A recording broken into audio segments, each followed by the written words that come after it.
Palmo aw bisimila don kibaru kan kanta meja ale jasiraw kan ka foli lase maliden bɛɛ ma Mali kɔnɔ Mali kɔ kan bi ye juma ye mɛ kalo tile 23 san 2025 an bɛna bato minnu kɛ Ala kolo minɛ aw ni aw bɛɛ lajɛlen ye Mali kɔnɔ Mali kɔ kan ka ɲina fɛ ja in a ka cari kosɛbɛ n'o de ka partager an bɛ foli lase aw bɛɛ ma bi kunnafoniw bakuruba fila don Agence Groupement Al Huda araba don ale ka hijidenw u bɔra Mali la yan kunnafoniw bɛna ɲɛfɔli kɛ o la araba o araba Mali ministriw ka ladala lajɛyɔrɔ min bɛ kɛ fanga dagayɔrɔ la Kuluba kunnafoniw bɛna ɲɛfɔli kɛ o kɔnɔ kumaw la an balimaw aw bisimila don kibaru kɛnɛ kan. Gadan dala dumuni ɲuman o ye produit Gadan ye. An minnu bɛ k'a fɔ k'aw mɔgɔ bɛ dala dumuni ɲuman na produit Gadan a y'o k'a ta lajɛ a bɛ sɔrɔ Mali bitigiw bɛɛ lajɛlen na. Nin ye kibaruya duman ye ka ɲɛsin cɛlakaw ma. Aw minnu bɛ yen ni gɛlɛya bɛ aw kan dilanko nasira fɛ aw ka teli walima aw tɛ aw sago sɔrɔ aw bɛ se k'a fɔ tabarikala Ala ni sabu ɲuman yɛrɛ barika la. Sabu ɲuman ye farafin jiri gɛlɛgɛrɛ ye kɔlɔlɔ tɛ minnu na u ka furaw ye suguya fila ye. A munta bɛ yen dunta fana bɛ yen walasa adamadenya ka se ka kɛ hakilisigi ni basigi la fo kɛnɛya ka lasabati. N'aw mago bɛ sabu ɲuman furaw la sɔrɔyɔrɔ kelen pe arajo ɲɛta Abdulayi Kanta fɛ yen a ka nɛgɛjuru sira 79 0D 77 13 walima aw bɛ se ka weleli kɛ 69 33 57 06. ɲɛnɛmaya jɔsenba dɔ ye kɛnɛya ye. Sabu ɲuman ale ka laɲini ye ka se ka kɛnɛya di adamadenw ma. An balimaw ka saga ni hiji san 2025 ye Agence Groupement Al Huda ni o ɲɛma ye Elhaji Ibrahim Jire radio ɲɛta ale ɲɛmaba don ka fara tele ɲɛta kan a ka hijidenw u ye kunda Makan jamana kan ni don kɔfɔlen na kɛrɛnkɛrɛnna u bɛ taa fɔlɔ yɔrɔ min na o de ye Madinakaw olu fɛ yen sira min sɔrɔla ka bɔ Pankurubu na min ye teleɲɛta ka jasiraw fɛ olu filɛ nin. Agence Groupement Al Huda ale ni a ka hijidon kɔni ye u kunda Bamako aéroport international kan walasa mun de kɔni ye alisilamɛya jɔsen 5nan ye u bɛ se ka taa u dafa cogoya mun na Saudiya jamana kan. O kun kɔnɔna na Agence Al Huda ɲɛmaaba ni o ye Sidi Ibrahima Jire ale kɔni a y'a ka nisɔndiya jira kosɛbɛ ani a tilala ka folikan kɛrɛnkɛrɛnnen kɛ ka ɲɛsin maaw ma maa minnu kɔni ye Agence Al Huda sɛgɛrɛ walasa ka se ka taa u ka ni alisilamɛya jɔsen ka taa a dafa. Ne nisɔndiyalen don kosɛbɛ sabu nisɔndiya ye min ye o ye an b'a fɔ ko ni mɔgɔ min ye nin tagama in na Ala y'i wele de n'i welela i bɛ taa welekan jaabi ayiwa an fɛn fɛn filɛ an b'a jigiya Ala y'an wele Ala k'a to an ka se ka welekan in jaabi a jaabi cogo ɲuman na mɔgɔ dɔw de y'u ka danaya ta ka da Al Huda kan ka n'u ka wari sara an ye k'a fɔ a ka d'u ye u ka taa u ka faridan bɔ ka na anw ka sira fɛ danaya in danaya belebeleba de don a ka girin fana n'Ala y'a kɛ k'a fɔ k'e sela ka u boliboliw kɛ k'u labɛnw sigi sen kan i n'olu bɛna taa ɲɔgɔn fɛ o nisɔndiya bɛ ne na ne b'a fɔ alhamdulillah rabbil alamin k'an baarakɛɲɔgɔn bɛɛ lajɛlen fo k'an dɛmɛbaga bɛɛ fo ŋunu tɛ san sɔrɔ juru kɔ alhamdulillah an bɛ Bamako aéroport la an bɛ dugawu kɛ an ɲuman bɔ yan k'an ɲuman se Madina o cogoya kelen fana na ka se ka na makansigi kɛ ka da Minasigi ani Muzdalifa ni Arafasigi bɛɛ lajɛlen k'an ɲuman ka segin ka na an kana ɲɔgɔn kunbɛn aéroport la tuguni nali la alhamdulillah inshallah an filɛ voyage min na an ka sabali fila an ka minɛnw kɔnɔna na depuis an bɛ yan fo ka taa an segin an ka sabali ayiwa filanan o ye Ala ɲɛsiranya ye an ko o fara ayiwa an bolo da kan sabanan o ye Ala tilemantiya an b'a dɔn k'a fɔ an bɛ taa kuma fɔ n'o ye labayika Allahumma labayika o ye Ala tilemantiya de wa baara in bɛɛ lajɛlen o de nin fɛn saba ni nin b'i ka minɛn kɔnɔna na n b'a jigiya i bolo falen bɛ segin inshallah ka se i ka denbaya la sabu a fɔla ko hiji minɛnen ko sara foyi t'a la alijinɛ kɔ ni mɔgɔ min fana ka hiji minɛna k'i bɛna sananko ka bɔ i jurumu bɛɛ la i n'a fɔ bangela don min na Ala k'an kelen kelenna bɛɛ lajɛlen ka hiji kɛ o ye ayiwa Ala ka a nɔgɔya silamɛ bɛɛ lajɛlen minnu ma se k'a sɔrɔ ɲinɛ san natɔ la o kelen kelenna bɛɛ lajɛlen k'a sɔrɔ Ala kana kɛ haramɛ silamɛ si ma ni farida durunan ye Ala ka to an bɛɛ lajɛlen ka taa bɔ an kana Allahumma salli ala nabi. Professeur Sango na ale ye dɔgɔtɔrɔ ye mun kɔni dalen don Agence Al Huda maaw kan ka taa nin baara kofɔlen dafa Saudiya jamana kan ale kɔni a y'a ka nisɔndiya jira kosɛbɛ sabula a y'a jira k'a fɔ Agence Al Huda ye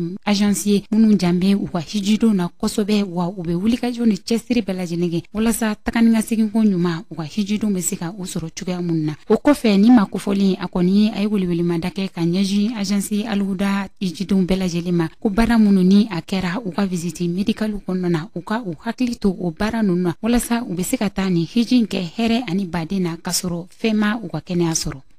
Yan'an ka kuma daminɛ bi agence Al-Huda mɔgɔw fo a PDG ka na radio ɲɛta direction bɛɛ ana agent bɛɛ lajɛlen alhamdulillah an bi kɛnɛ min kan n'o ye hiji tali kɛnɛ ye agence Al-Huda mɔgɔw ka hijidenw wasado ka da ka ko labɛnna cogo min na agence Al-Huda fɛ ka daminɛ tɔgɔ sɛbɛn na ka na formation na fo kana se bi ma alhamdulillah bɛɛ kɛra wasa kɔnɔna na nisɔndiya kɔnɔna na ladilikan min b'an bolo ka ɲɛsin hijidenw ma o dɔ de ye ka kɔn bi ɲɛ an kun ye visitiw kɛ o visitiw kɔnɔna na an y'a yir'u la k'a fɔ a ka kan minnu b'u ka banaw dɔn bana lakodɔnni bɛ minnu na tension bana diabète bana walima bana wɛrɛw u ka se ka u ka furaw ɲini ka u ta ka furaw fana caman bila u bolo kɔrɔ u bɛ hakɛ min kɛ makan yen nɔ ka se ka o hakɛ dafa an y'a juru la fana u ka taama bari makan jamana na hiji baara bɛɛ ye taama ye u ka taama yaasa fari ka bɔ ɲɔgɔn na yaasa yen taama kana digi u la an y'a yir'u la fana sumaya n'an b'a fɔ ma palu u ka o kunbɛn ni o ye furakisɛ 3 tali ye ka kɔn bi ɲɛ yaasa n'u taara palu kana se ka u sɛgɛn walima sumaya kana se ka u sɛgɛn o dama dama minnu fɔra an b'a jigiya k'a fɔ o bɛna hijidenw dɛmɛ kosɛbɛ kosɛbɛ nin baara in na cɛsiri kɔnɔna na ani kɛnɛya kɔnɔna na ani farifoni kɔnɔna na. agence Al-Huda ale hijidenw kɔni y'u ka nisɔndiya yira kosɛbɛ u tilala k'a yira ko u b'a ɲini Ala subhanahu wa taala fɛ u ka taa nin baara minnu kɛ Ala ka kɛ u ye baraji ye maa minnu yɛrɛ ni olu ma a sira sɔrɔ ani ka dugawudon kɛ olu ye kɛrɛnkɛrɛnnenya la ka ɲɛsin agence Al-Huda mɔgɔw ma Ala ka u sara u ka wulikɛjɔ ani u ka cɛsiri la u ka hijidenw ye. Alhamdulilahi rabbil alamina an bɛ Ala fo ka tanu ka waliɲuman dɔn Ala min sɔnna k'anw si jɔ ka se bi dɔnbaliya ma Ala ye mɔgɔ mɔgɔ wele hiji kɛnɛ kan o ye Ala tanuba de ye an bɛ Ala deli Ala ye ni nɔgɔya ɲɛ cogo min na Ala ka nɔgɔya silamɛ bɛɛ lajɛlen ye ten Ala ka silamɛ bɛɛ lajɛlen wele hiji kɛnɛ kan Ala ka a nɔgɔya ni silamɛ bɛɛ lajɛlen ye inshallah an yɛrɛ bɛ duwawu ɲini aw fɛ aw ka duwawu k'an ye anw yɛrɛ n'Ala sɔnna an bɛ duwawu k'aw ye ya rabbi allahumma Ala ka ni ɲɔgɔnna kɛ an n'aw bɛɛ lajɛlen ye Ala ka an ka bato bɛɛ lajɛlen minɛ alhamdulillah an bɛ Ala tanu ka sɔli a ka ciden ɲuman kan n'o ye Muhammad ibn Abdullahi an b'a fɔ allahumma salli ala sayyidina Muhammadin wa ala ali sayyidina Muhammadin kama sallaita ala sayyidina Ibrahim wa ala ali sayyidina Ibrahim wa barik ala Muhammadin wa ala ali Muhammadin kama barakta ala Ibrahim wa ala ali sayyidina Ibrahim fil alamin innaka hamid alhamdulillah an bɛ Ala tanu ka ɲɛma yɛrɛ Ala tanunen kɔfɛ an bɛ ɲɛma yɛrɛ fo an'a ka baara ɲɔgɔn ka tila n jɛɲɔgɔn ni minnu bɛ ka taa ma an bɛ foli se olu yɛrɛ ma an b'a fɔ an ni minnu bɛ taa ɲɔgɔn fɛ u ka ladilikan ninnu u ka respecter n'a fɔra k'an ka ɲɔgɔn sɔrɔ yɔrɔ min na Mina an ka ɲɔgɔn sɔrɔ yɔrɔ min na Arafa an ka ɲɔgɔn sɔrɔ yɔrɔ min na mɔgɔ si kana taa i dama na o de ye ne ka ladilikan ye. walasa ka se ka nin silamɛya jɔsen duurunan kɔni dafa an b'a ladɔnniya k'a fɔ agence Al-Huda ale ka dayɛlɛlen don alisilamɛ bɛɛ lajɛlen ka taa lafiya ani damu ani lakanda kɔnɔna na agence Al-Huda ni i kɔni ye ale suganti nimisa a tɛ ye i ka hiji tanga ni ka seginw na. araba o araba Mali minisiriw ka fara jamanakuntigi kan o bɛ jɛ ka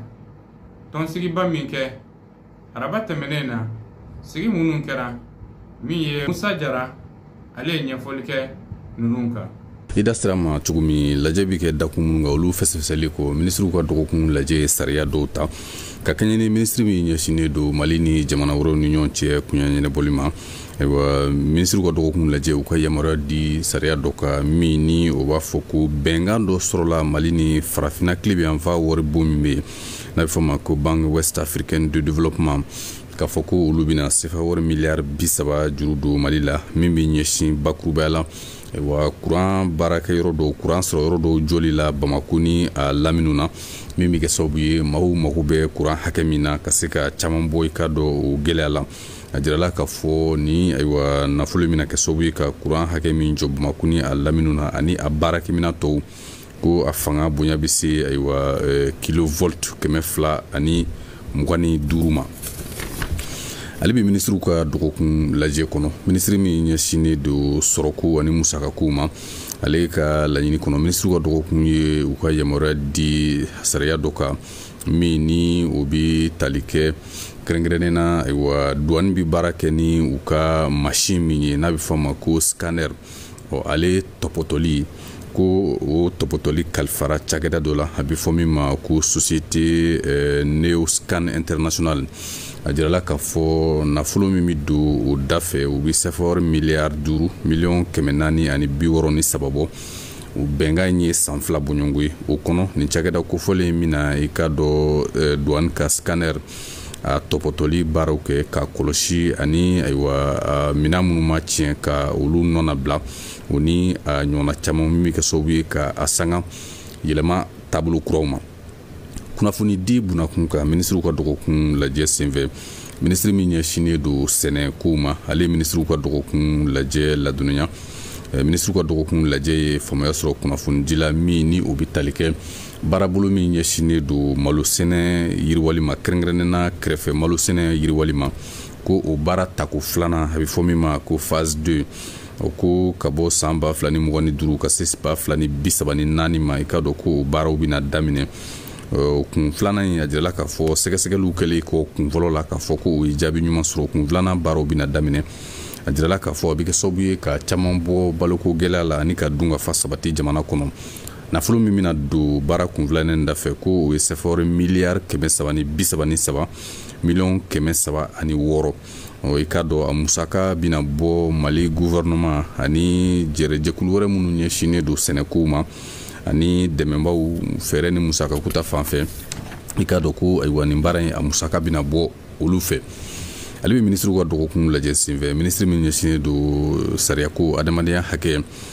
ma ale ye ministriw ka dɔgɔkun lajɛ ladɔnniya k'a fɔ ko ayiwa lajɛba fɔlɔ kan ka kɛ AES jamana sariyako ministriw fɛ min kan ka kɛ Bamako yan nɔ ka daminɛ mɛ kalo in tile 29 ka s'a 30 ma kun min bɛ a la o ye AES jamanaw bɛ se ka jɛ ka sira kelenw minɛ cogo min sariya baara hukumu kɔnɔna na ani ka fɛɛrɛw bila sen kan minnu bɛɛ ye kelen ye nin jamana 3 ni ɲɔgɔn cɛ o ye k'a dɔn ko ayiwa lajɛ a bɛ tali kɛ u ka bakurubaya la ministriw ka dɔgɔkun lajɛ senfɛ hali bi ministri min ɲɛsinnen don Mali ni jamana wɛrɛw ni ɲɔgɔn cɛ kunya ɲɛnabɔli ma ale ministriw ka dɔgɔkun lajɛ ladɔnniya k'a fɔ ko ayiwa lajɛba dɔ kun kɛra min ni ayiwa o kɛnɛ sigira Nations Unies fɛ a kun bɛ tali kɛ fɛn min na o ye Nations Unies ka bɛn ni ayiwa kana sabatili baarabolo min ayiwa ni a bɛ fɔ a ma ko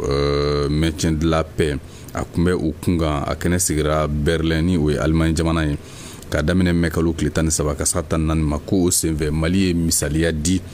o ayiwa jɛkulu min kun bɛ Mali fɛ yan nɔ o ka baaraw tɛmɛ sira minnu fɛ Mali a ka o misaliya tila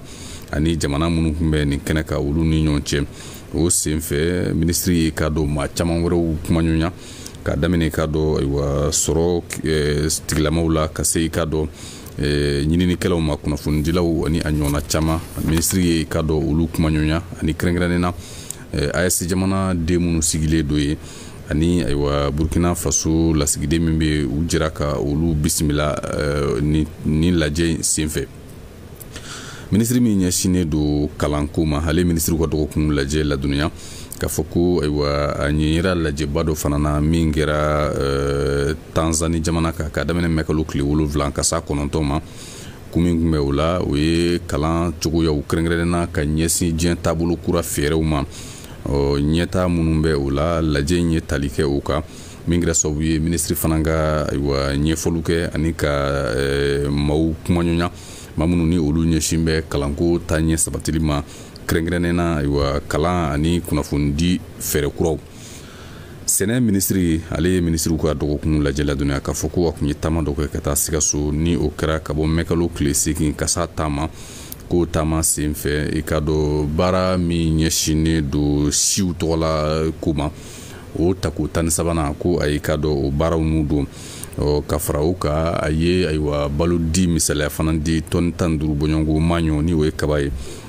ni o kɛra ka ɲɛsin maaw ma maa minnu ni a y'a sɔrɔ ji ka walankatali kɔlɔlɔ sera olu ma o senfɛ a ye yɔrɔ lajɛ yɔrɔ min ɲɛsinnen don mangoro bayɛlɛmani pomme de terre bayɛlɛmani ani yɔrɔ kura min kan ka jɔ Sikaso ka ɲɛsin sikow ma a ye o yɔrɔ fana lajɛ ni taama senfɛ ministri min ɲɛsinnen don baaradege kalan ma ale ministriw ka dɔgɔkun lajɛ ladɔnniya k'a fɔ ko Mali ɲɛra lajɛ dɔw la n'u bɛ tali kɛ jɛrɛjɛkuluba min bɛ diɲɛ kɔnɔ n'a ɲɛsin bɛ baarakow ma olu ka lajɛ seginna ani jɛrɛjɛkulu min bɛ farafinna kɔnɔ n'u ɲɛsin bɛ baarakow ma olu fana ka lajɛ i ka dɔn ko ayiwa Mali ɲɛyiraw la o senfɛ ko Mali ayiwa tora a nɔ na farafina ta ɲɛmaaya la o jɛrɛjɛkulu bi ni o ye association ye a jirala k'a fɔ a yira ko Mali ka baaraw taabolo ka ɲi o kɛra misali ye min y'a to jɛkulu ɲɛmaaya tora Mali bolo. Kunnafoni labana ministre ka dɔgɔkun lajɛ senfɛ ministre min ɲɛsinnen don kɛnɛya ko ani buna adamada ɲɛta sabatili ma ale ministre ka dɔgɔkun lajɛ ladɔnniya banako cogoyaw ka Mali kɔnɔ a y'a jira k'a fɔ bana min n'a bɛ fɔ ma ko dengue walima sumayaba ko n'i y'a ni dɔgɔkun tɛmɛnen ta da ɲɔgɔn kɔrɔ ko dɔ bɔra a hakɛ la min kɛra sababu ye jamana ɲɛmaa ka wele kɛ ka ɲɛsin jamanadenw bɛɛ ma fɛɛrɛ minnu talen don ka maaw la kisi